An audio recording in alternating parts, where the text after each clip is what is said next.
verdadero gozo una vez más que nos encontremos cara a cara en este tiempo especial que podemos tener y celebrar como familia espiritual, como hijos de Dios, como iglesia a la distancia, cerca o distantes. El privilegio que tenemos es de encontrarnos y juntos poder también celebrar adoración y alabanza a nuestro Dios en nuestra vida. Sean todos bienvenidos. Gracias por ser puntuales y gracias por permitirnos llegar hasta su hogar para juntos degustar de la palabra de Dios y crecer en aquel que nos salvó, y crecer en aquel que nos amó, y crecer en aquel que nos ha dado vida plena en Jesucristo. Y para ello, disponiéndonos para ir ya a su palabra, les invito también a que me acompañen en esta oración para ir directamente a ella. Y decimos juntos así: Señor, en este momento dispongo mi corazón y mi voluntad para ser oidor y cumplidor de tu palabra en obediencia. Guíame con tu Espíritu Santo para ser transformado a la imagen de tu Hijo. Que así sea. Por esas razones extrañas y complejas con que una persona tiene para salir de su país y llegar a Estados Unidos, así fue como le pasó también a Jay Spades, este hombre que vino de chico y que le tocó crecer en este ambiente norteamericano, como miles y millones de personas acá. Pero con el correr de los años, este hombre tenía curiosidad por conocer de dónde venía. Y cuando este supo que venía de un país de África, incluso se permitió él hacerse una prueba de ADN. Y cuando los resultados le fueron dados, resultó que este hombre era de ascendencia real. Era de ascendencia real allá en el país de Benin, en África. Y este hombre viviendo acá en New Jersey, viviendo en un pequeño apartamento y sin siquiera tener carro, resultó ser que con los resultados que le dieron de sus exámenes de ADN, este hombre era un príncipe. Sí, así como lo oye, un príncipe. Y él se dispuso a regresar y visitar su país. Y se adelantó comunicando que iba a llegar allá a visitar a su país. Y cuando él llegó allá a Benin, sucede que él de pronto ve como un gran festival, gente cantando, gente tocando música, gente bailando. Y en ningún momento él pensó que todo eso era por su llegada. Por su llegada, porque él era un príncipe. Y coincidió con que ese mismo día en que él llegó a su país era el cumpleaños de su papá. Era el reencuentro de la familia. Y este hombre que había pasado prácticamente hasta ese momento su vida acá en Estados Unidos, viviendo de una manera simple, viviendo de una manera regular como cualquier otro, este hombre no dejó de ser príncipe. Así que retornó a su país y como todo le era completamente nuevo, él necesitaba descubrir qué era tener la posición de príncipe, qué era comportarse como príncipe. Y de ahí que la familia, al ver que no tenía experiencia en eso, lo mandó a una escuela para príncipes. Y este hombre, allá en su país, empezó una nueva vida. Usted va a decir, qué cosa más extraña. Y sí, ciertamente lo es. De esas cosas extrañas que ocurren a diario alrededor del mundo y que nos sorprenden, pero que también nos dejan lecciones. Porque una experiencia como la de Jay nos recuerda también a nosotros los cristianos, también que muchas veces olvidamos quiénes somos, que necesitamos ir al ADN espiritual, que necesitamos descubrir nuevamente qué somos para Dios. Y entonces, como tales, poder adecuarnos a la posición que Dios nos ha dado en su Hijo Jesucristo. Es de eso que el pasaje nos va a hablar el día de hoy. Es de eso a que les invito a ir conmigo, por favor, a Hebreos capítulo 10. Esta vez, versos del 1 al 10, en donde vamos a estar. Hebreos capítulo 10, versos del 1 al 10. Y hemos visto, ¿no?, como en el capítulo anterior, nosotros nos hemos dado cuenta de todos aquellos aspectos del pacto antiguo que eran necesarios, pero que quedaron en insuficientes. Todo lo que el antiguo pacto proponía era necesario, pero era insuficiente. Y en esa manera resumida, como contexto, nos metemos al capítulo 10, donde en los primeros 4 versículos, usted y yo nos encontramos con algo que a este momento ya nos es completamente familiar. Vamos a capítulo 10, versos del 1 al 4. Y sígame, por favor.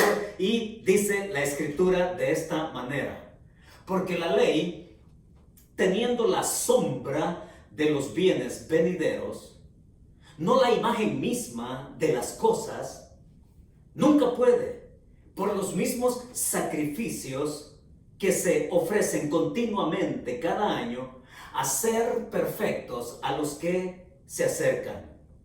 De otra manera, cesarían de ofrecerse, pues los que tributan este culto, limpios una vez, no tendrían ya más conciencia de pecado. Pero en estos sacrificios, cada año se hace memoria de los pecados, porque la sangre de los toros y de los machos cabríos no puede quitar los pecados. Sí, decía que esto ya para nosotros en el recorrido de nuestra epístola, en nuestra serie. Por cierto, nuestra serie, ¿la recuerda? ¿A quién acudes? ¿A quién acudes? Y nosotros aquí hoy nos encontramos con este hermoso pasaje donde nosotros podemos también identificarnos con esa posición de realeza. Posición de realeza. En los primeros 4 versículos, acá el autor nos dice todo aquello que ha venido destacando a lo largo de su carta. Y usted se preguntará, bueno, ¿y ahora qué razón tiene él para recordarnos una vez más lo que ya ha dicho anteriormente? Y es interesante, pero el autor, cuando va a mencionar algo nuevo, siempre retorna a lo anterior para destacar precisamente aquello que es nuevo. En los primeros 4 versículos, cuando tratamos entonces de identificar el principio, miren, lo va a mencionar, lo va a decir y lo va a poner como un principio, porque esto nos lleva a nosotros a tener nuestra atención en lo que continúa después. El principio que nos ofrecen estos primeros 4 versículos es que Dios crea expectativa proveyendo algo preliminar. Eso es lo que está sucediendo acá en estos primeros 4 versículos. Dios crea expectativa proveyendo algo preliminar. Es cierto, todo esto que ha dicho acá ya lo ha dicho antes, pero nosotros necesitamos una vez más leerlo, ubicarnos, entenderlo, aceptarlo, para entonces dar el siguiente paso que nos cree esa expectativa. Y lo que en resumen estos versículos del 1 al 4 nos refieren es precisamente al sistema antiguo de la ley. Que la ley no permitía el acercamiento. La ley nos dejaba siempre a la distancia. Que la ley siempre tenía que ver con una celebración externa, porque siempre la persona se quedaba allá en el borde. Esta persona, el judío, tenía ese acceso pero a la distancia, y era un acceso temporal, no definitivo, no permanente. Y entonces cuando la persona venía y ofrecía el sacrificio, el sumo sacerdote se mantenía a la distancia y una vez más tenía que regresar al año siguiente para mantener esa ceremonia del perdón de los pecados. Y por otro lado, dijimos, ¿no?, que se volvía algo repetitivo, vez tras vez y año tras año. El sumo sacerdote tenía que hacer exactamente lo mismo para presentar sangre ajena, sangre de animal, y que al complacer a Dios de esa forma, temporalmente la persona, sus pecados le eran perdonados. Y por otro lado, entonces, en conclusión, lo que está diciendo acá es que todo eso era insuficiente. Insuficiente. Ahora, déjenme ilustrárselo de esta manera. Esto que ustedes ven acá son todos los accesorios que yo uso para mi limpieza bucal. ¿Sí? Aquí está el, ¿cómo se llama? Enjuague, para el enjuague bucal. Gárgaras del enjuague bucal. ¿Sí? Aquí tengo la pasta que todos usamos. ¿Sí? También tengo mi cepillo con que uso todos los días para la limpieza de mi dentadura. Pero también tengo otro cepillo, este es más poderoso. Este simula el instrumental del odontólogo y funciona a base de poder. Y cuando usted lo usa, esto tiene tal fuerza en su cerda ahí que le permite quitar cualquier residuo que usted le quede ahí entre sus dientes.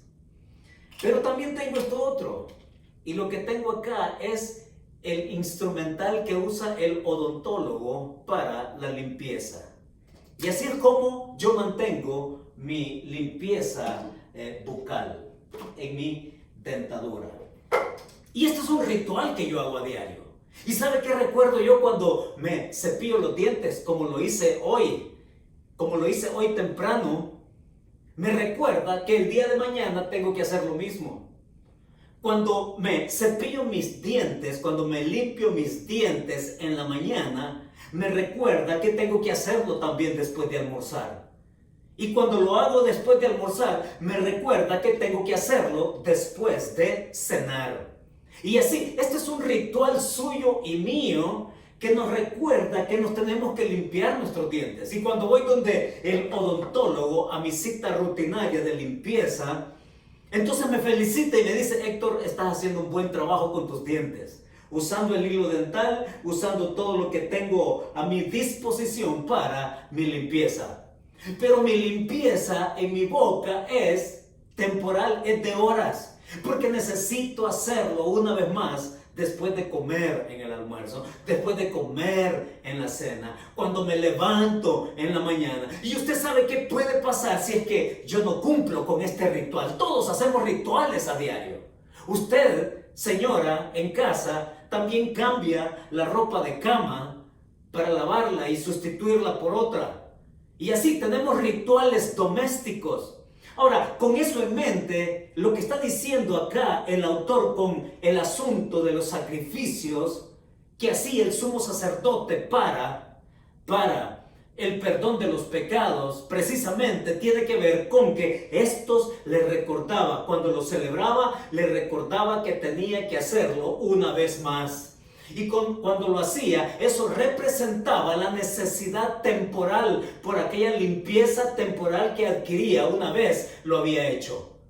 Y ese es el principio, haga que nosotros. Pero ¿cuál es el problema acá? Porque tiene que recordarlo el autor. Lo recuerda porque, mis hermanos, estos cristianos a los cuales la carta es dirigida, sí, son hermanos en Cristo. Son familia espiritual. Ellos han creído por fe en el sacrificio del Señor Jesucristo. Ellos le han entregado su corazón al Señor, pero en las circunstancias que describimos al principio de la carta, estaban pasando por circunstancias duras, circunstancias difíciles, contrarias incluso a la fe, y que de pronto ellos estaban desanimados queriendo retornar al antiguo sistema.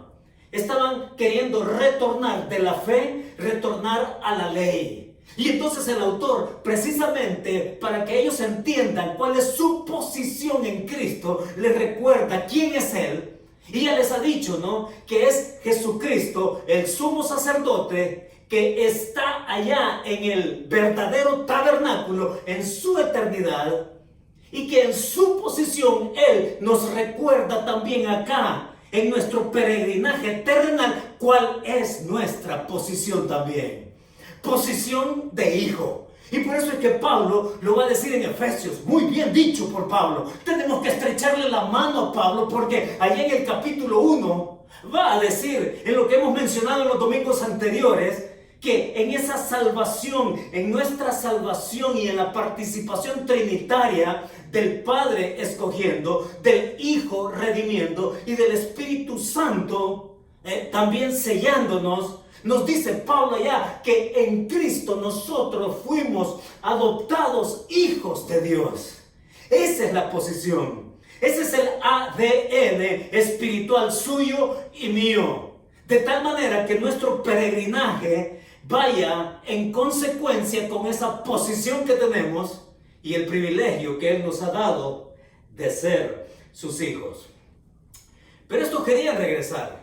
Estos querían retornar.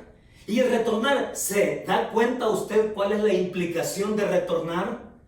El que ellos quisieran retornar, y por eso es que se nos recuerda una vez más aquí en los versos del 1 al 4, ellos querían volver al judaísmo, al ritualismo estéril. Ellos querían volver a un sistema de sacrificio que ya no significaba nada. Perderían todos los privilegios y los beneficios que ya se tienen en Cristo si es que querrían volver allá al antiguo sistema. Menospreciarían en otro sentido la cruz del Señor, su sacrificio único y definitivo, por volver a un sistema repetitivo de sacrificio de animales.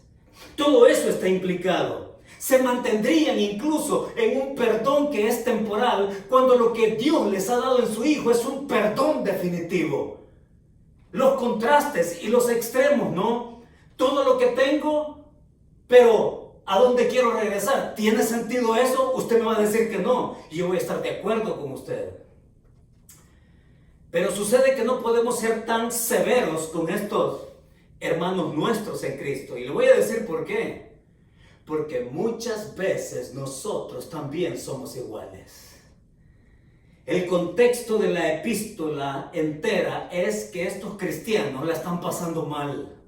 Y son las circunstancias duras las que de pronto nos hacen retroceder de lo que hemos creído. Son las circunstancias alrededor nuestro que nos influyen para detenernos, para estancarnos y muchas veces también para retroceder. Ese es el caso con estos cristianos. No podemos ser tan severos con ellos porque podemos llegar a parecernos a ellos e incluso ser peores. Ser peores. Pero cuando el autor aquí en estos primeros 4 versículos refiere una vez más el antiguo sistema, es para crear una expectativa de lo nuevo que él quiere compartir en su carta.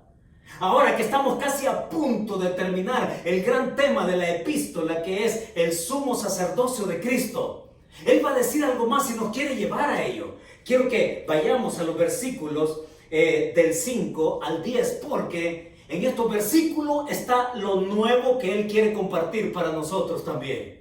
¿Qué es lo nuevo? Lo nuevo está dicho así, de esta manera. Verso 5, por favor. Dice, por lo cual, entrando en el mundo, dice, sacrificio y ofrenda no quisiste, mas me preparaste cuerpo. Holocaustos y expiaciones por el pecado no te agradaron. Entonces dije, he aquí que vengo, oh Dios, para hacer tu voluntad. Como en el rollo del libro está escrito de mí, diciendo primero, sacrificio y ofrenda y holocaustos y expiaciones por el pecado no quisiste, ni te agradaron, las cuales cosas se ofrecen según la ley.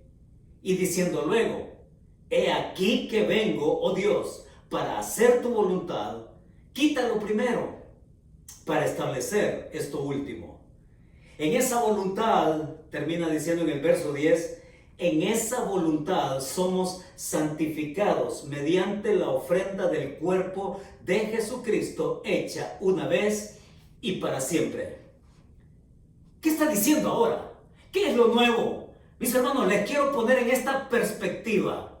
El autor en los versículos del 1 al 4 está haciendo alusión a algo que él ya les había dicho, que nosotros también necesitamos recordar para, y este es el punto, para trascender, para magnificar y para engrandecer lo que él está diciendo en los versículos del 5 al 10.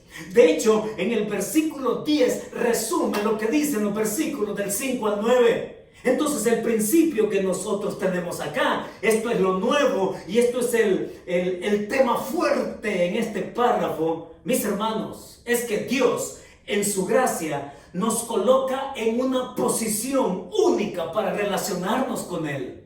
Dios en su gracia nos coloca en una posición única para relacionarnos con Él. Esto es el punto al cual quiere llegar por la mención que ha hecho de lo anterior ahí en los versículos del 1 al 4. Dios en su gracia, en estos versos del 5 al 6, está hablando de colocarnos en una posición, en la posición adecuada, en la posición perfecta, única para saber relacionarnos con Dios. Mire de qué manera. Y para hacerlo, entonces el autor hace una llamada directa de lo que fue escrito allá en el Salmo 40, escrito por el rey David. Es un salmo que, por cierto, queda dentro de la categoría de salmo mesiánico. Es decir, un salmo que se refiere al Mesías, un salmo que anticipa una realidad, un salmo que nos dice qué posición tiene el Hijo, qué posición y qué condición Él ostenta desde el cielo para que nosotros también tengamos la posición acá en la tierra. Expliquemos el asunto. Vayamos ahí al versículo 5, por lo cual dice, entrando en el mundo, dice, sacrificio y ofrenda no quisiste. Y es interesante, pero cuando David escribe el Salmo 40, lo hace sin pensar el alcance de las palabras que él está diciendo allá.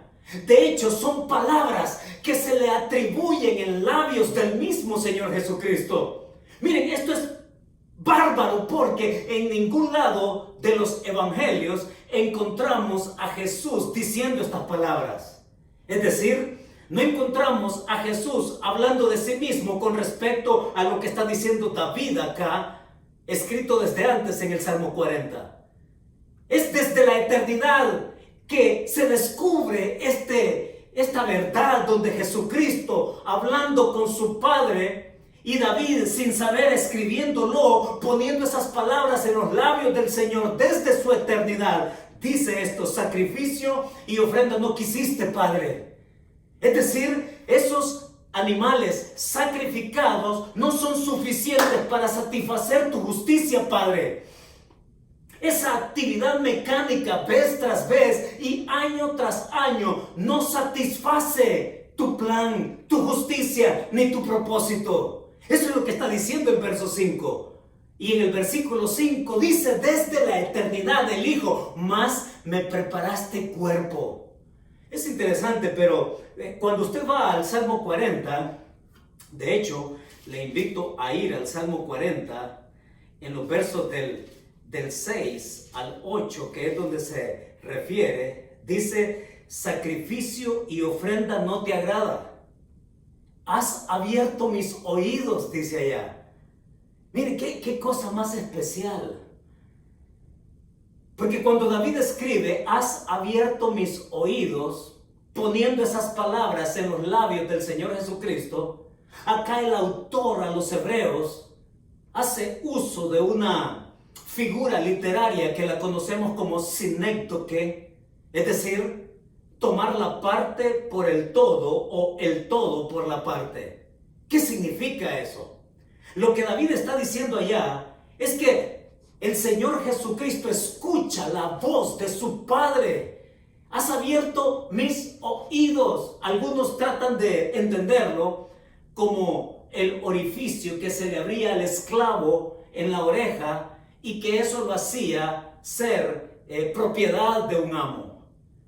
Algunos opinan eso. No obstante, cuando habla de que has abierto mis oídos, tiene que ver con que yo entiendo, Padre, cuál es tu voluntad.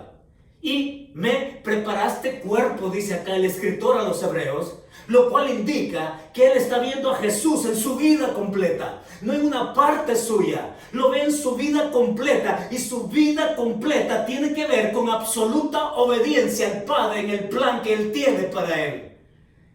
Tremenda verdad. ¿Qué está diciendo entonces el autor acá? Eres apartado para encaminarte en la obediencia. Eso es lo que reflejan los versículos del 5 al 10. Jesús le da continuidad. Es Jesús que le da continuidad a esos sacrificios. Repetitivos, sí. Insuficientes, también. Pero que en Él, al darle continuidad, Él va a ser la última instancia en que esos sacrificios ya no van a ser posibles. Porque su sacrificio va a ser único, irrepetible, suficiente y que satisface la justicia de su Padre. Por eso es que le dice, has abierto mis oídos y me preparaste cuerpo. Una manera directa de entender acá que el autor se refiere a la encarnación del Hijo de Dios. Que Él se dispone desde su eternidad a tomar condición humana. Me preparaste cuerpo porque este asunto de resolver aquello repetitivo, mecánico, inservible, insuficiente y que solamente corresponde a un perdón temporal, yo lo arreglo tomando condición humana y haciendo un solo sacrificio y dando la oportunidad de tener un perdón definitivo por su sangre. Nos damos cuenta entonces que allá en el Salmo nos invita el rey David a que veamos a Dios, y Dios que nos crea una expectativa para mirar hacia adelante. Desde el presente nuestro, mirar hacia adelante, como Dios desde su eternidad vio hacia adelante con su Hijo, tomando condición humana, muriendo por nosotros. Y es por eso que Él pone este sistema preliminar que es la ley y estos ritos. Pero que esos ritos y esta ley miraban hacia el futuro. Y es así como David lo entendió. David conocía la ley. Y David conocía lo que era la obediencia y la desobediencia.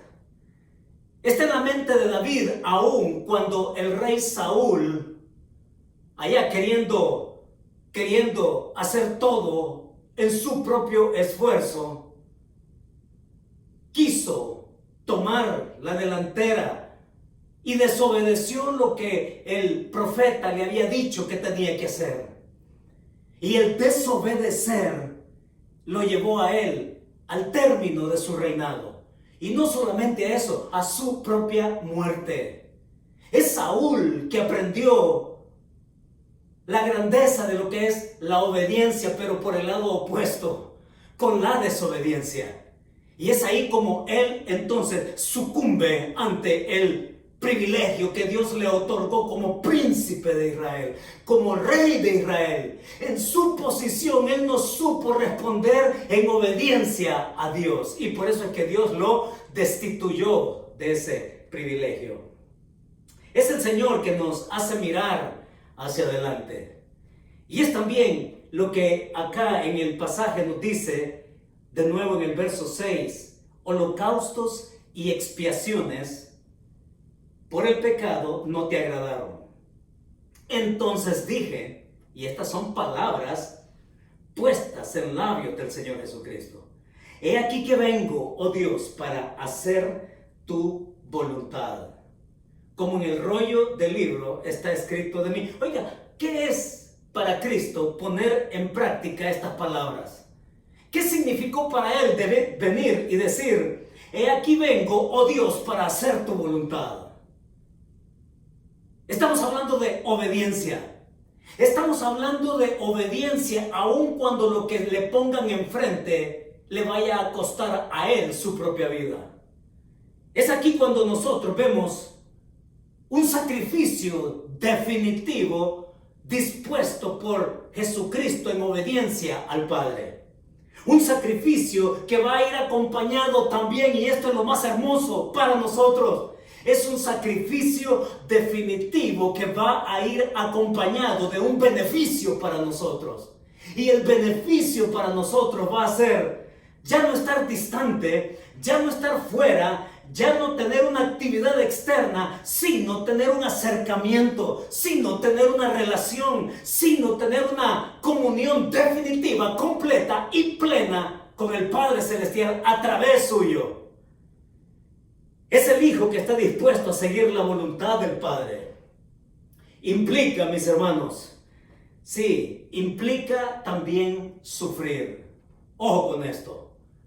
Porque cumplir con la voluntad, he aquí, vengo para hacer tu voluntad. Y esta es la parte que nos modela el Señor. Porque cumplir con la voluntad del Padre significó para Él entender, hijo, mi voluntad para ti es la cruz. Mi voluntad para ti es el sufrimiento. Mi voluntad para ti es la muerte. Mi voluntad para ti es que con eso tú te conviertas en la respuesta del ser humano. Cuando pensamos en el sacrificio de Jesús, las páginas de la Biblia nos llevan, y en especial aquello que escribió el profeta Isaías en el capítulo 53.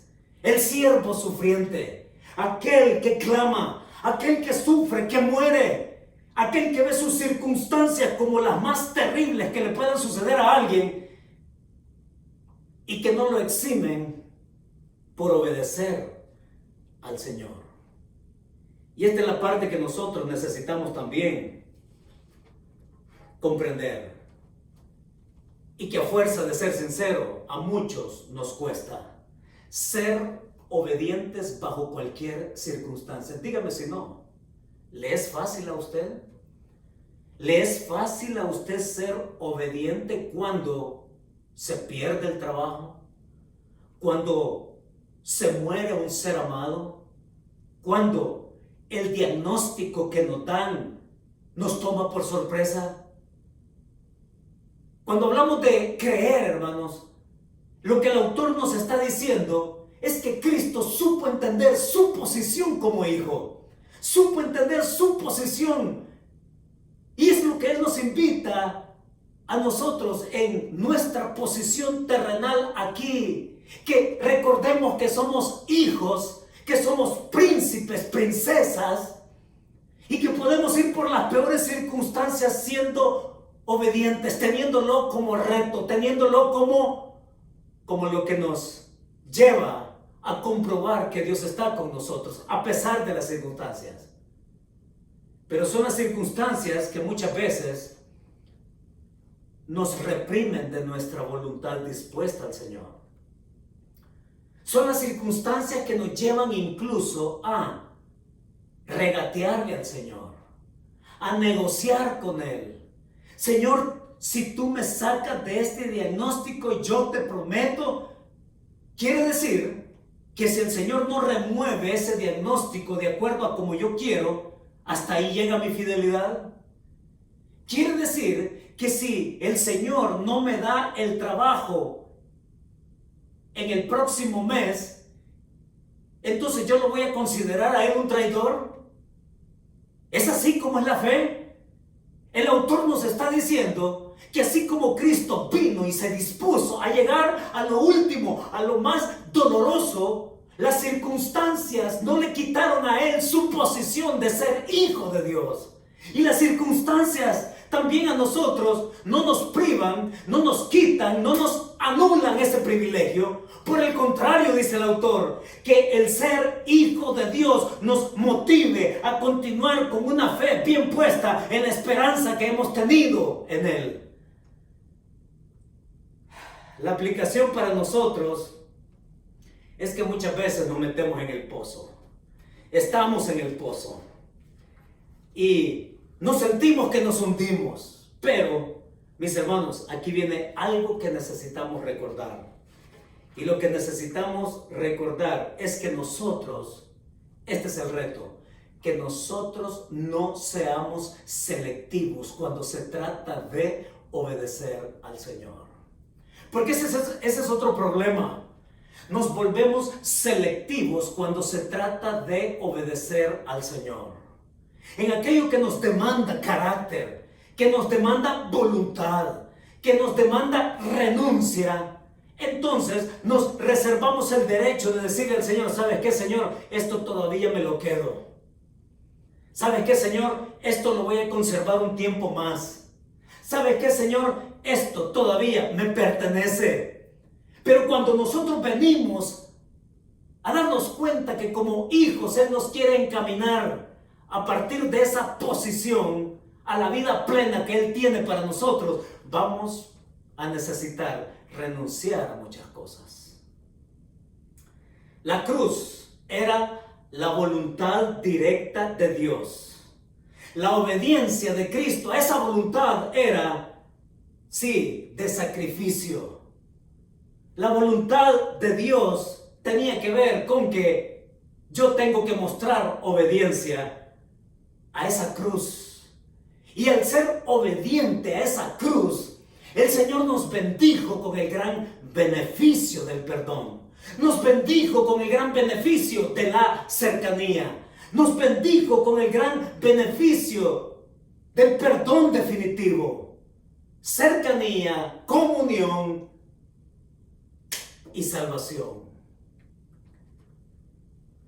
De la posición distante, el Señor nos trae a la posición cercana, como hijos en relación con Él. Y dice por eso el versículo 9, y diciendo luego: he aquí que vengo, oh Dios, y note el énfasis, he aquí que vengo, oh Dios, para hacer tu voluntad. Entonces dice: quítalo primero, porque esto yo lo resuelvo. Es una conversación entre el Padre y el Hijo, como se da en otros salmos mesiánicos. Le dice el Hijo al Padre: remueve esto que es temporal, remueve esto que es repetitivo, remueve esto que es mantener a la persona a la distancia, remueve esto porque yo con mi obediencia lo resuelvo. ¿Cómo no amarlo? ¿Cómo no amar a aquel que nos amó? A Jesús, resplandor de la gloria. ¿Cómo no amarlo?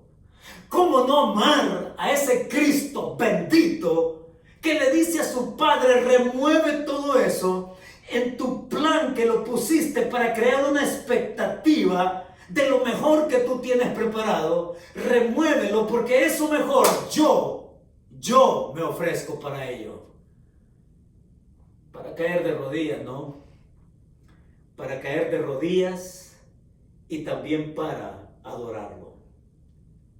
¿Cuál es la verdad entonces que nos llevamos a casa? ¿Cuál es la verdad con que nos quedamos en casa? Y la verdad con que nos quedamos en estos versículos, que en resumen Él pone acá en el verso 10. Oiga lo que dice en el verso 10. En esa voluntad somos santificados mediante la ofrenda del cuerpo de Jesucristo, hecha una vez y para siempre. Así lo resume el autor. Lo nuevo que Él nos quería proponer, lo nuevo que Él nos comparte aquí, traído desde el Salmo 40, es que Jesucristo es el que, disponiéndose en obediencia, se convierte en todo lo que necesitamos para tener esa cercanía, tener ese perdón eterno y tener esa salvación eterna. Por eso es que, ¿a quién acudes? ¿A quién acudes cuando nuestras circunstancias nos invitan a renunciar? Cuando nuestras circunstancias nos dicen que yo hasta aquí llego. Con esas circunstancias que nos proponen y que son muchas veces usadas incluso por el enemigo para desanimarnos. En estas circunstancias mismas es Dios quien nos dice, tú eres príncipe, tú eres princesa, tú eres hijo de Dios. Algo definitivo se hizo por ti y el gran beneficio que yo te doy es que yo estoy contigo todos los días hasta el fin del mundo. ¿Cuál es entonces? Dice, en esa voluntad somos santificados. Y no se refiere a la santidad progresiva.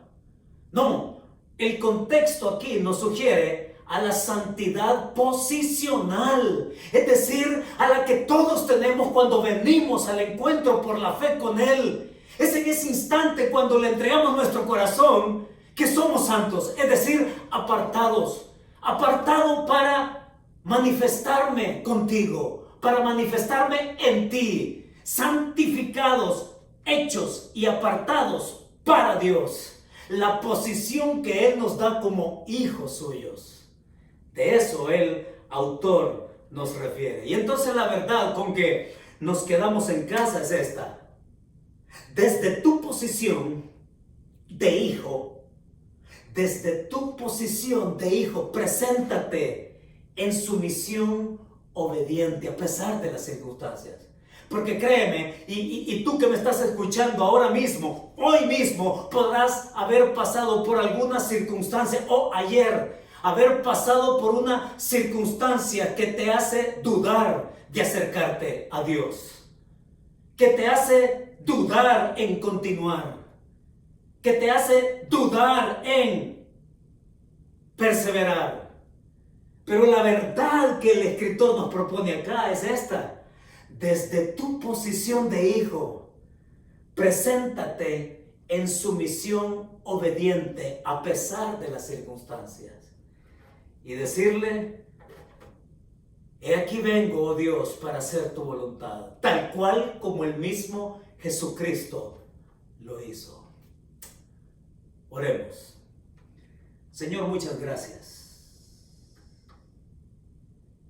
por la ocasión que nos das para abrevar nuestra alma y nuestro espíritu con esta verdad, Señor. Gracias porque nuestra posición de cercanía contigo fue el resultado de tu propio Hijo viniendo en obediencia, siendo obediente a tu plan, Señor, de una cruz, obediente al sufrimiento, obediente a la muerte, como el único sacrificio que satisfizo tu justicia, tu voluntad. Y al ser hijos tuyos, Señor, dándonos el privilegio de ser santos, apartados para ti, permite que en esa relación, cercanía, identidad, defina nuestra perseverancia, no las circunstancias, Señor. Ayúdanos con tu Espíritu Santo a que nuestra perseverancia no sea por lo que las circunstancias nos dicen, Señor. Que sea tu Espíritu Santo afirmándonos y confirmándonos de quiénes somos y a lo que tú nos has llamado. Oro por aquellos que están pasando por circunstancias duras en este momento. Que tu fortaleza y tu vigor espiritual esté con ellos de acuerdo a las promesas que tú nos has dado. Muchas gracias, Señor, por engrandecerte en la vida de tu Hijo y a través suyo tomarnos para ti. Te damos la gloria, te damos la honra y aceptamos el reto, Señor, de no detenernos. Aceptamos el reto de seguir adelante hasta cuando tú nos llames a tu presencia. En Cristo Jesús, tu Hijo amado, hemos orado. Amén y amén. Que Dios nos bendiga.